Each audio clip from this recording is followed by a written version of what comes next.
Hello guys, good morning. So ayan, bumalik talaga ako dito kasi galing na kami kanina dito. At ito yung ano na amin noon, binili namin. Ito yung binili namin, ayan. Ayan siya. Kasi naka Lidl Plus. So yung price niya is naka kami ng 1 euro. And then bumili pa si Mingming ng ng iba pa. Marami yung ipaputok namin. And then bumili ako ngayon nito. Ayan siya. Karutot pa, karutot. Karutot at saka yung yung headband na na meron na New Year. Ayan. And then, meron din akong binili dito. Ayan siya. Nasaan ba yung lights? Nawala yung lights. Andun sa sa kabila sila. Nawala.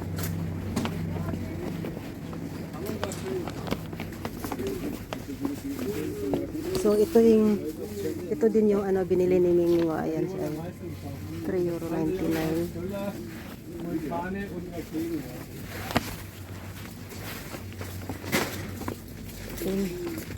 Meron akong lights na binili. Ayan. Ayan siya binili ko. So ayan, pang disco ba? So kanina bumili si Mingming nito. Tapos bumalik ako ngayon. Ayan siya, binili ko. So tara na. Punta na tayo sa cashier kasi magbayad na tayo. Ito na yung nabili ko. Ayan. Then bumili ako ng noodle kasi yung pasta bargain sale siya ng €1.99. Yung price niya is €3.98. Tapos naging siya €1.99. So malaking discount na. Pauwi na ako ng bahay. Naglakad lang ako dahil bumalik talaga ako doon sa Lidl para lang bumili ng yung lights. Maganda kasi siya pag ilagay siya sa sa kwarto. And then ayan kinuha ko yan sa sa basurahan kasi ko lang yan yung hugasan, tapos lagyan ng mainit na tubig, tapos ko siya ipadala ko siya sa Pilipinas, ilagay ko sa balikbayan box kasi mahal to linisin tapos okay na. Busy yung ambulansya. Hi guys! So pagkatapos ko sa Lidl, umuwi ako sa bahay saglit, tapos punta ako sa Norma kasi yung mga ko na basura ko na mga lata, plastic bottle, ko isauli ko doon sa Norma. So ayan, hindi masyadong marami kasi nagkasakit ako guys mga 2 weeks. So hindi ako masyado nakapagpamasura. So ito lang. So siguro nasa yan, mga €4. Ito yung ko sa basura, €6. So ayan, malaki na. Akala ko €4. Tapos merong isa na hindi siya napasok. Yung hindi siya na ng machine, kaya na lang €6. Normal is €6.25. Marami dito ang marami siya. Bakit nag-blurred yung ko? Yung camera. Marami pero hindi na ako bibili kasi marami na yung akin. Tama na kasi pag marami din matagal matapos. Sukuha na lang ako dito ng milk. Ay, akala ko ito totoo kasi bibilihan ko yung kapitbahay ko ng bulaklak dahil yung sa kanya nasira. Pero plastic pala to, plastic. Hindi pwede.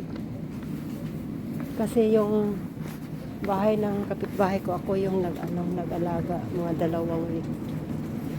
Dalawang weeks, 2 weeks sila wala. So bili ako niyan milk. So mamalingki muna ako guys. Ito yung binili ko sa bakery. So ayan siya. So yung gusto ko is yung Kirby's. Yung sa ba? Yung sa kalabasa, liso sa kalabasa. Tapos ito yung binigay, pero okay na lang. And then yan ay Monschnecki.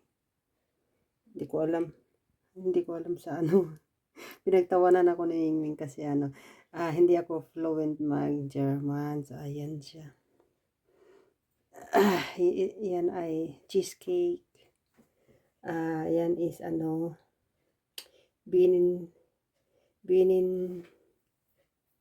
binin ko kung kumbaga pa na sa Bisaya kanang lapinig lapinig nga cake. And then yan is Donau Valley. So ayan guys, continue tayo sa vlogging. So ito yung ginawa ko na kasi yung ko ba na nakita ko doon sa sa basurahan, talagang kinuha ko yung tasa doon sa basurahan. Sa siya, hindi pa talaga siya nakapasok sa glass container. Nilagay sa tao dito sa sa ground, kaya kinuha ko siya. Ayan. Nilinis ko na siya. Tapos nilagay ko dito sa box na to. Yan.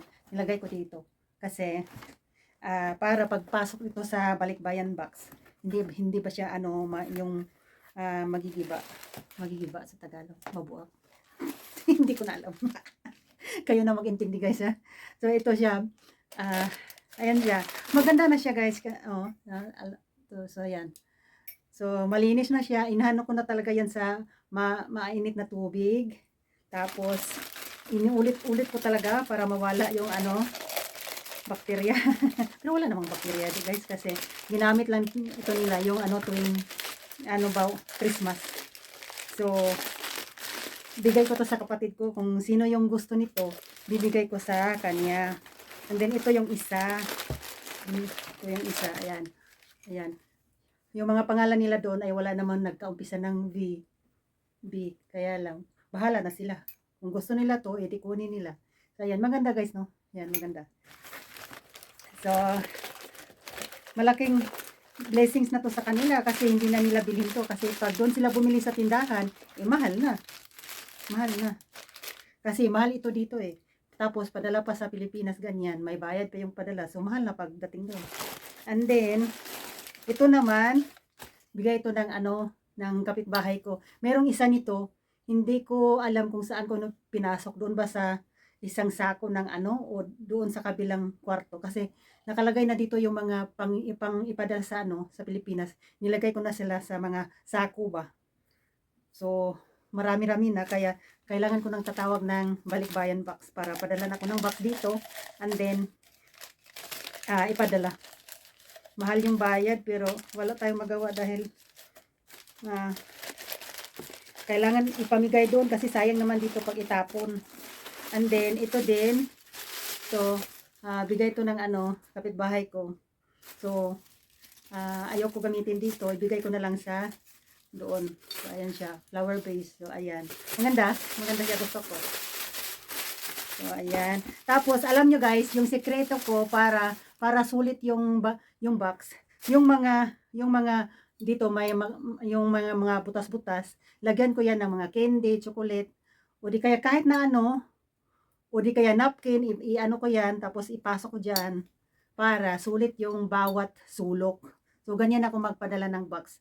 Walang mga butas-butas dyan. Pag yung butas, paslakan ako sa yung mga candy or yung mga tempo, ganyan, yung pangpahin ng sipon, ganyan, para lahat talaga sulit. Kasi minsan lang akong magpadala, kaya sinusulit ko talaga bawat sulok, bawat butas. So, ganyan.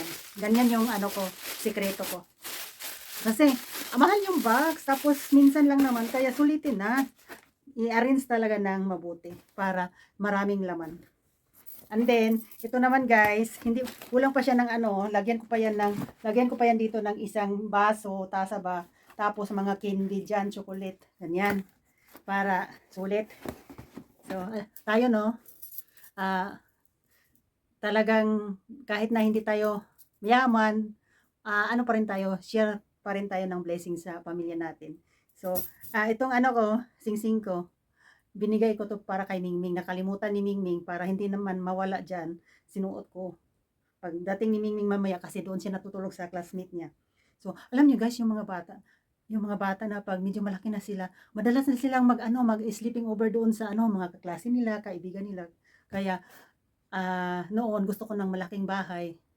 Ngayon, na-realize ko na hindi ko pala kailangan yung malaking tirahan kasi pag malaki na yung mga bata, kami na lang dalawa ng asawa ko kaya ayoko na ng malaking bahay. Gusto ko yung maliit lang, simple na pamumuhay at saka ayoko na ng yung ano ba yung mag-collecting ng mga dito sa mga bagay-bagay dito sa mundo. Yung gusto ko yung lang, simple na buhay. Ang importante merong pera ganyan para pag sa oras ng pangangailangan merong magagamit. Tapos ang gusto ko yung wealth sa eternal life, yun gusto kong ipunin. So, sa lahat ng mga pinagdaanan ko na gusto ko lang mamuhay ng simple, yung mabuhay ng matagal kasama yung asawa ko, mga loved ones ko ganyan, mga friends ko, yung mga close to my heart ganyan. So, yan lang ang pangarap ko na tapos simpleng buhay ganyan. Okay na yung simpleng buhay, at least ang importante na meron talagang pera ba sa side na nakaipit dyan para merong magagamit sa tuwing nangangailangan tayo para ayoko kasing magiging pabigat ako sa anak ko, sa mga kapatid ko pagdating ng panahon yung pagtanda ko ganyan. So ayokong maging pabigat sa kanila. Gusto ko meron akong sariling pera kahit konti man lang. Kaya ako ngayon guys, nagiging mindful na ako ngayon sa mga sa pag ko ng pera. Hindi na ako basta-basta gumagastos ganyan, tapos pinag-iisipan ko talaga kung kailangan ko ba yan. Tapos yung pagtulong, pag-share sa loved ones, nilagyan ko ng boundaries ganyan. So hindi talaga yung lahat-lahat bigay na lang ganyan. Kailangan na yung sarili din natin kasama natin sa budget. Importante talaga guys, kasi ito talaga yung natutunan ko sa buong years ng buhay ko, na talagang pag tumutulong ka sa kapwa-tao, sa pamilya mo, meron ka rin para sa sarili mo, na kung ano yung binigay mo doon, bigyan mo rin ang sarili mo. So, mag-ipon ka rin para sa sarili mo para talaga para yan sa'yo. Kasi mahirap na pag wala ka tapos wala kang malalapitan, ganyan. Kaya kasi pag lumalapit ka sa mga meron din silang sariling problema, yung sa kanila kulang din para sa kanila. Kaya para maiwasan yung ganyan, talagang mag-ipon ng pera kahit man lang kunti-kunti, araw-araw, kahit barya-barya, kasi pag maipon na yan, lalaki din yan. So yan ang natutunan ko, at kailangan ng boundaries talaga. So yan siya, no? And then ito pa, binigay ito binigay ni Mingming na, ayan siya, ayan. Tapos bigay ko to kay Mingming, and then ito naman binigay ng kaklase ni Mingming. Tapos kasi ayaw daw niya ng silver, so kinuha ko kasi gusto ko. And then ito din binigay sa classmate ni Mingming, si Sam. So ayan, maganda siya, pang lang ba, pang julog ba ganyan. So, ayan, maganda, gusto ko siya, pang charing-charing para magmukhang young. So ganyan lang, pero malamig pa siya ngayon eh. So ayan, maganda na. Maganda siya. So, ayan lang yung yung video ko. Guys, thank you for watching my vlog. And yeah, see you po in the next time. Lagi nating tandaan, life is too short, kaya i-enjoy natin, yeah? And masarap mabuhay. So, bye-bye. God bless.